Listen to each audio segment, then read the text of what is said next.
शरीर, संपत्ति, परिवार और आत्मा। दोस्तों, ये चार ऐसी बहुत ही ज़रूरी चीज़ होती हैं एक इंसान के जीवन की, जिस पे सबसे ज़्यादा ध्यान देता है इंसान अपने शरीर पर, उसके बाद संपत्ति पर और फिर परिवार पर। बहुत ही कम हमारे बीच ऐसे होते हैं जो अपनी आत्मा या अपनी सोल पर ध्यान देते हैं, लेकिन ऐसा बिल्कुल नहीं करना चाहिए। हमको अपनी आत्मा पर भी और ध्यान देना चाहिए, अपने आप को अंदर से स्वस्थ रखना चाहिए, मेडिटेशंस करनी चाहिए। इसी पर आधारित है हमारी आज की कहानी। तो चलिए कहानी शुरू करते हैं। एक बार एक रईस राजा था जिसकी 4 रानियां थीं। वो अपनी चौथी रानी को सबसे ज़्यादा प्यार करता था। उसे महंगे कपड़े से लादे रहता और बेहतरीन बेहतरीन खाने खिलाता था।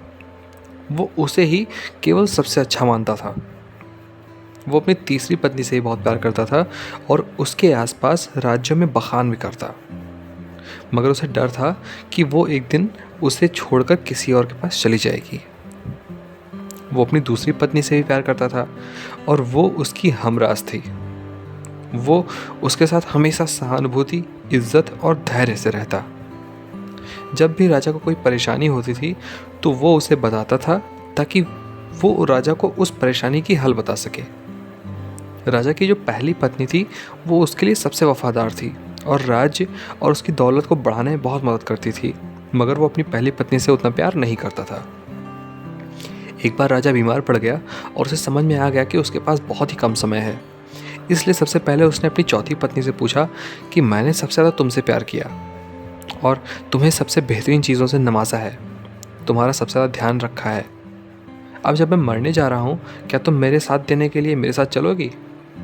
तब उसकी चौथी पत्नी ने जवाब दिया कि बिल्कुल नहीं। उसकी बात राजा के दिल में छुरी जैसी चुभी। अब दुखी राजा ने अपनी तीसरी पत्नी से पूछा कि मैं सारी ज़िंदगी तुमसे प्यार किया, अब मैं जा रहा हूँ, क्या तुम मेरे साथ चलोगी? नहीं, ऐसा तीसरी पत्नी ने जवाब दिया, ज़िंदगी बहुत अच्छी है और जब तुम मरोगे तो मैं दोबारा से शादी करूँगी। अब राजा का दिल बैठ गया और वो अब ठंडा पड़ने लगा। फिर उसने अपनी दूसरी पत्नी से पूछा, मैंने हमेशा ज़रूरत के वक्त तुमसे मदद मांगी और तुमने भी हमेशा मेरा साथ दिया, लेकिन अब जब मैं मरूंगा क्या तुम मेरा साथ देने आओगी? माफ़ करना, इस बार मैं तुम्हारी मदद नहीं कर सकती, ये दूसरी पत्नी ने जवाब दिया। वो बोली, ज़्यादा से ज़्यादा मैं तुम्हें तुम्हारी कब्र तक छोड़ सकती हूँ। उसका जवाब बिजली की तरह राजा को लगा और वो बेहद दुखी हो गया। तभी एक आवाज़ आई, मैं आपके साथ चलूँगी और जहाँ आप जाएंगे वहाँ आपके साथ चलूँगी। राजा ने अपनी नज़र घुमाई तो उसकी पहली पत्नी खड़ी थी। वो बेहद कमज़ोर थी क्योंकि वो खाना नहीं खाती थी। दुख से भरकर राजा ने कहा कि जब मेरे पास मौका था तब मुझे तुम्हारा बेहतर ध्यान रखना चाहिए था, और अब राजा के पास पछताने के अलावा और कोई चारा नहीं था। दोस्तों, इस कहानी से हमको ये सीखने को मिलता है कि हमारी चौथी पत्नी हमारा शरीर है। हम चाहे इसे सजाने धजाने में कितना भी दिन लगाएं, मृत्यु के समय यह हमें छोड़ ही जाएगी। हमारी तीसरी पत्नी हमारी संपत्ति दर्ज है और दौलत है। जब हम मरते हैं ये औरों को मिल जाती है।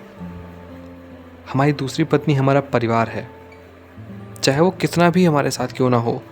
ज़्यादा से ज़्यादा हमारे शमशान तक वही आ जाएंगे, उसके आगे नहीं।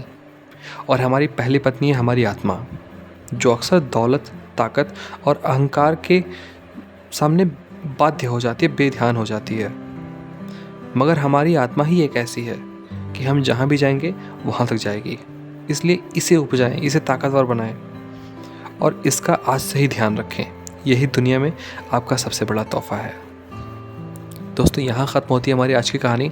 आशा करता हूँ कि इस कहानी से आपको कुछ ना कुछ सीख जरूर मिली होगी। अगर कहानी अच्छी लगी तो अपने दोस्तों के पास इस कहानी को जरूर पहुँचाएँ। मिलते हैं अगली वीडियो में एक नई कहानी के साथ। तब तक के लिए अपना ख्याल रखिए। धन्यवाद।